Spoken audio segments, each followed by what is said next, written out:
Hello दोस्तों, मैं गौरव आप लोगों का अपने इस YouTube चैनल पर स्वागत करता हूं।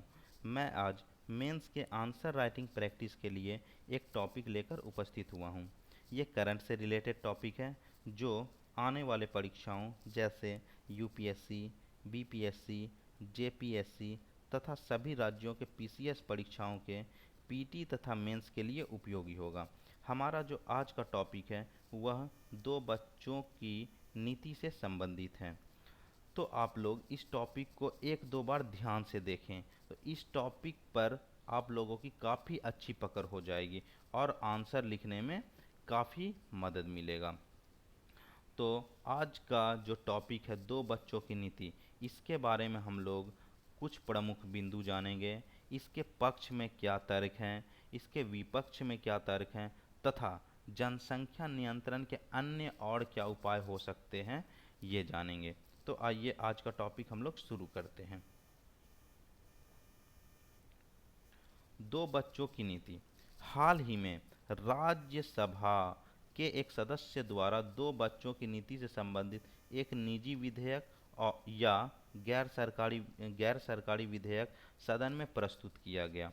तो अब यहाँ पे दोस्तों याद रखेंगे कि यहाँ से कुछ क्वेश्चन पीटी में आ सकते हैं। जैसे ये जो दो बच्चों की नीति है ये किस सदन में उठा, इस ये जो है दो बच्चों की नीति किस सदन में इसके लिए बात उठाया गया, तो उत्तर क्या होगा, राज्यसभा।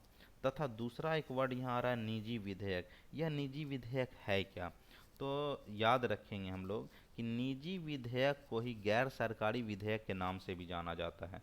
यह संसद के किसी भी सदन में मंत्री परिषद के सदस्य के अलावा सदन के किसी भी सदस्य द्वारा प्रस्तुत किया जा सकता है और सार्वजनिक महत्व के मामले पर सदन का ध्यान आकर्षित करने के लिए प्रस्तुत किया जाता है तथा इस प्रस्ताव को सदन में पेश करने के लिए एक माह पूर्व नोटिस देना आवश्यक है। तो आप लोग यहाँ पीटी के व्यू से याद रखेंगे कि इस प्रस्ताव को सदन में यदि पेश करना है तो कितने समय पूर्व नोटिस देना होगा, तो उत्तर होगा आपका एक माह पूर्व। और दूसरा क्या, निजी विधेयक को और किस नाम से जाना जाता है, तो गैर सरकारी विधेयक। और यह विधेयक जो अभी प्रस्तुत किया गया वो किस सभा में प्रस्तुत किया गया है, तो राज्यसभा में। ठीक है, तो अब हम लोग चलते हैं आगे। इस नीति के कुछ प्रमुख बिंदु को देखते हैं। इस विधेयक के में उन लोगों के लिए कराधान, शिक्षा और रोजगार के प्रोत्साहन का प्रस्ताव है जो अपने परिवार का आकार दो बच्चों तक सीमित रखते हैं। तो इस पॉइंट से यही साबित होता है कि ये जो विधेयक है उन्हें ही फ़ायदा पहुंचाएगा जिनके संतानों की संख्या दो है। ठीक है, दो से अधिक वालों को नहीं मिलेगा ये फायदा। तो दूसरा बिंदु देखते हैं। विधेयक में संविधान के भाग 4 में एक नए प्रावधान को शामिल करने की मांग की गई है। यह प्रावधान ऐसे लोगों से सभी रियायतें वापस लेने से संबंधित है जो छोटे परिवार के मानदंड का पालन करने में विफल रहते हैं। तो कहने का मतलब हो गया कि छोटा परिवार मतलब कि जिसका संतान दो से ज़्यादा है, ऐसा जो भी परिवार होगा उससे सभी रियायत वापस ले लिया जाएगा। ठीक है, तीसरा बिंदु देखते हैं। प्रस्तावित अनुच्छेद 47A के अनुसार राज्य बढ़ती जनसंख्या को नियंत्रित करने की दृष्टि से छोटे परिवार को बढ़ावा दें और जो लोग अपने परिवार को दो बच्चों तक सीमित रखते हैं उन्हें कर, रोजगार एवं शिक्षा आदि में प्रोत्साहन देकर बढ़ावा दिया जाए तथा जो लोग इस नीति का पालन ना करें उस उनसे सभी तरह का छूट वापस ले ली जाए।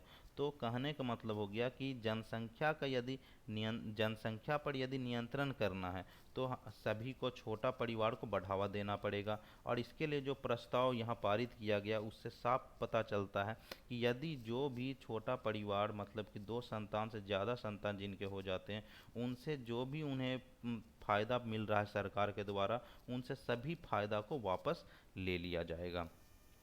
आइए चौथा बिंदु को देखते हैं। इससे पूर्व 2018 में दो बच्चों की नीति की आवश्यकता पर सर्वोच्च न्यायालय में एक जनहित याचिका दायर की गई थी, परंतु सर्वोच्च न्यायालय ने यह कहते हुए इस याचिका को खारिज कर दिया कि नीति निर्माण न्यायालय का कार्य नहीं है। ठीक है, नीति निर्माण न्यायालय का कार्य नहीं है, यह संसद से संबंधित मामला है और न्यायालय इसमें दखल नहीं दे सकता। तो यहाँ पे एक पॉइंट पीटी के लिए आ रहा है कि ये जो विधेयक है, दो बच्चों की नीति वाला विधेयक, अभी से पूर्व पूर्व में कब संसद में पेश किया गया था। तो ध्यान देंगे हम लोग, सॉरी संसद नहीं, सर्वोच्च न्यायालय में इसका याचिका दायर किया गया था। तो कब किया गया था? 2018 में।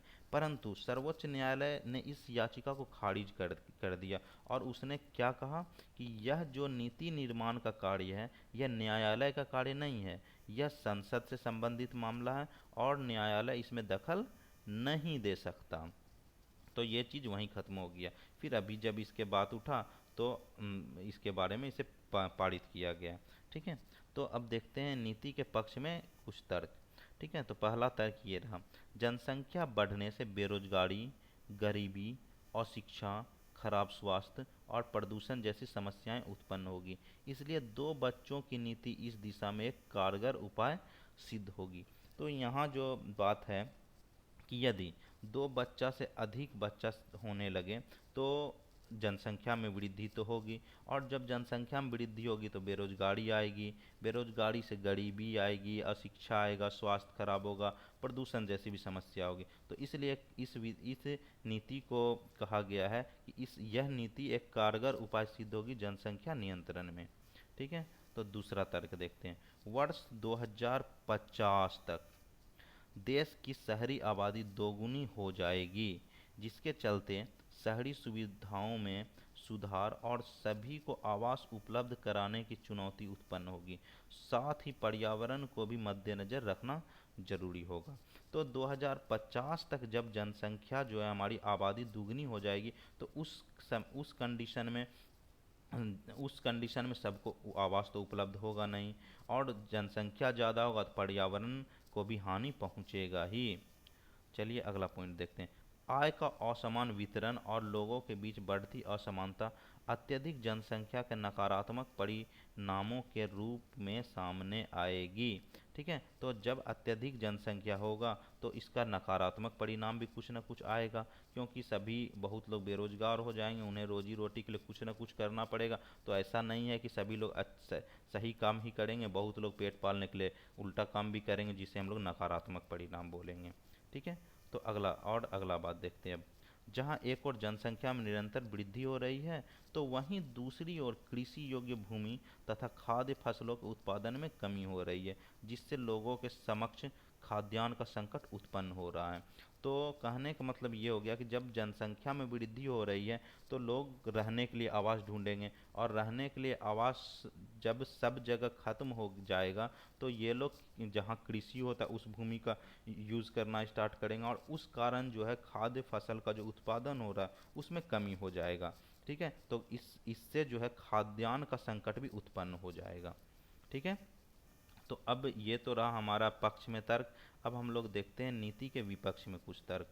ठीक है, तो पहला पॉइंट, नीति के क्रियान्वयन में बड़े पैमाने पर जबरन, नसबंदी और गर्भपात जैसे उपाय अपनाने जाने की आशंका है।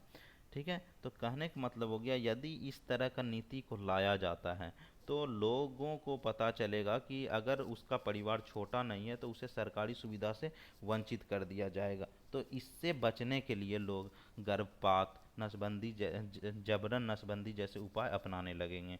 ठीक है, तो दूसरा पॉइंट, इस नीति से वृद्ध लोगों की जनसंख्या बढ़ती जाएगी तथा वृद्ध लोगों का सहारा देने वाली युवा जनसंख्या में कमी आ जाएगी। ठीक है, तीसरा पॉइंट, इस नीति से हम जनसांख्यिकी लाभांश को जनसांख्यिकी लाभांश की अवस्था को खो देंगे। ठीक है, चलिए ये तो हमारा हो गया तर्क और वितर्क। तर्क जो है पक्ष और विपक्ष में दोनों हो गया। अब हम लोग आगे देखते हैं जनसंख्या नियंत्रण के कुछ अन्य उपाय। ठीक है, तो देखिए पहला पॉइंट, आयु की एक निश्चित अवधि में मनुष्य की प्रजनन दर अधिक होती है। यदि विवाह की आयु में वृद्धि की जाए तो बच्चों की जन्म दर को वितरित किया जा सकता है। तो यहाँ पे एक चीज़ यहाँ पे जो कहा जा रहा है कि मनुष्य का जो एज होता है उसका एक निश्चित अवधि होता है जिसमें कि मनुष्यों का प्रजनन दर अधिक हो जाता है, और अधिक हो जाता है तो इसीलिए कहा गया कि यदि मनुष्य का जो अभी जो एज है उस एज को वृद्धि कर दिया जाए तो बच्चों का जो जन्म दर होता है उसमें खुद ब खुद नियंत्रण आ जाएगा। ठीक है। तो दूसरा दूसरा पॉइंट देखेंगे, शिक्षा की गुणवत्ता में सुधार तथा लोगों के अधिक बच्चों को जन्म देने के दृष्टिकोण को परिवर्तित करना होगा।